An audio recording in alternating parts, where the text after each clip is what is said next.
Namaskar friends, I am Dr. Swayamprabha Baral. I am a psychiatrist by profession and welcome to my channel. If you are a regular follower of my channel, I hope you liked the anxiety and panic attacks video and also the video on hypnosis for a stress-free mind. So today we are celebrating a special cause. Today is World Schizophrenia Day, that is 24th May, which is dedicated to spread awareness regarding this illness. Schizophrenia is a very disabling illness with a myriad of symptoms, and if not treated in proper time, it can lead to very disabling consequences.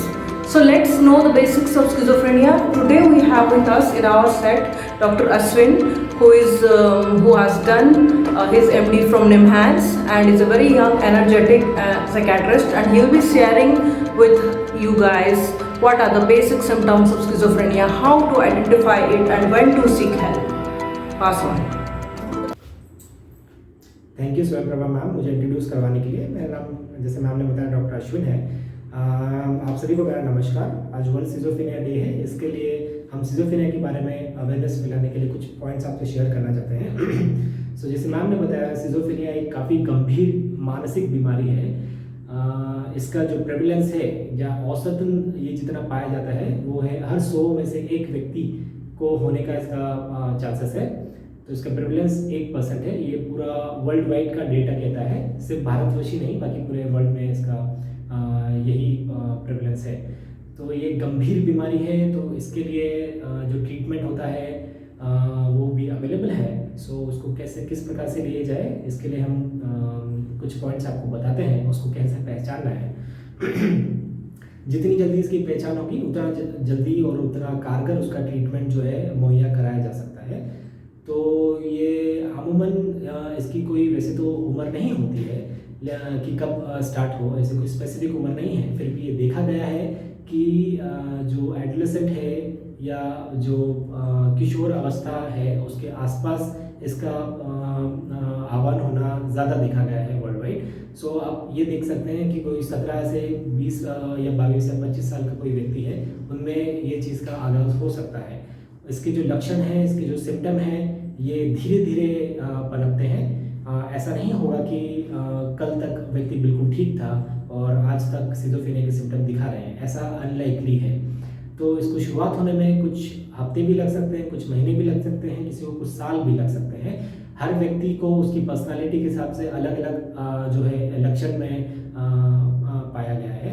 सो कुछ लक्षण हैं जो बहुत ही common है, इनमें से मिलते हैं। तो उनमें से एक है डिल्यूजन, फिर अपन देखेंगे हेलुसिनेशन क्या होता है, फिर देखेंगे नेगेटिव सिम्टम के लक्षण क्या क्या हो सकते हैं, और कॉग्निटिव सिम्टम। तो सबसे पहले डिल्यूजन। सो बेसिकली ये एक सोच, सिजोफ्रेनिया एक सोच की बीमारी है। तो डिल्यूजन में किसी व्यक्ति को भ्रांति हो जाती है। वो भ्रांति किसी भी प्रकार की हो सकती है, किसी भी लेवल पे हो सकती है, लेकिन वो भ्रांति होती है। ये आमतौर पे भ्रांति से इससे उसको अपन अलग तरीके से देख सकते हैं, क्योंकि ये चीज़ बिल्कुल अटल होती है, बिल्कुल निराधार होती है, और आप कितना भी कोशिश कर लें लेकिन आप उसे उसकी आधार से उसको हिला नहीं सकते हैं।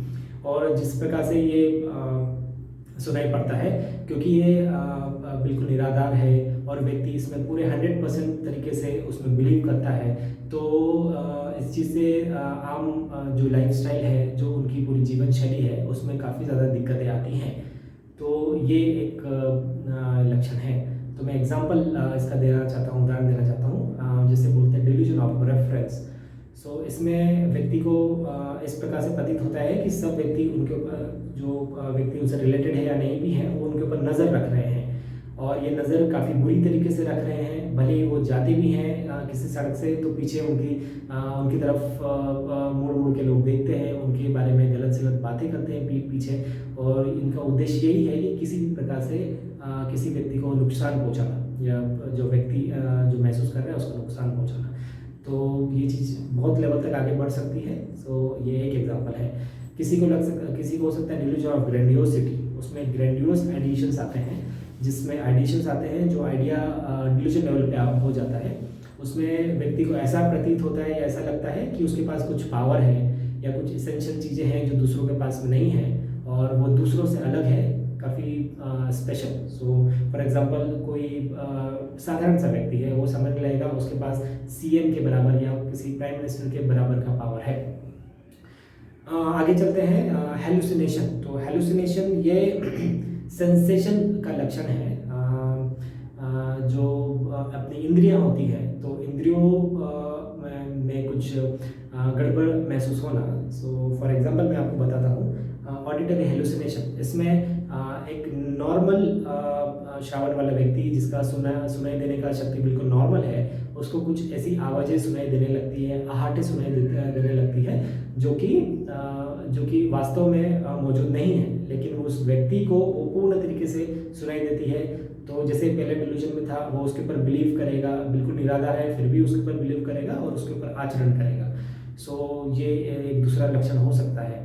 तो इसको आप कैसे पहचान सकते हैं? क्योंकि कई बार वो ये बातें बताने के लिए जो है कंफर्टेबल नहीं रहेंगे, तो उसको आप ऐसे पहचान सकते हैं कि व्यक्ति अकेले में बैठे हैं, अकेले में हाथ हिला हिला के बात कर रहे हैं, दीवारों से बात कर रहे हैं और उनका पूरा फोकस वहीं पर है। शायद आप उनको आवाज़ दे रहे हैं तो उनका फोकस आपकी तरफ नहीं आ रहा है। इस प्रकार से आप पहचान सकते हैं। कुछ और सिम्टम हैं जिनको बोलते हैं नेगेटिव सिम्टम। तो ये काफ़ी ब्रॉड टर्म है, इसमें कई सारे सिम्टम्स जो है आ सकते हैं।